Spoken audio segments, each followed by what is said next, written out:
Hi kapatid! Chocolate frosting na masarap at easy lang gawin. Ganito lang.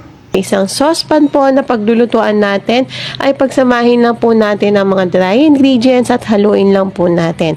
Pagkahalo po nito ay isunod na po natin ang condensed milk at ang all-purpose cream. Hahaluin lang din po natin yan hanggang sa mawala po ang pagkakabuo-buo ng ating mga dry ingredients. Pwede na po natin isalang yan sa mahinang apoy at huwag nyo po lalakasan dahil baka po masunog ang ating frosting. Continuous din po ang paghalo ng ating frosting hanggang ito po ay medyo kumukulo na at nagiging thick ang texture. Pag ganyan na po ang itsura ng ating frosting, ay pwede na po nating lagyan ng butter.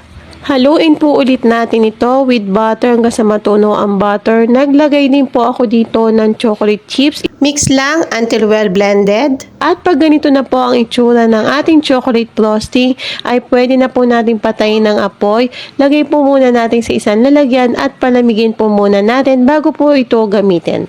O diba, easy lang. Try mo na. Gawa ka na.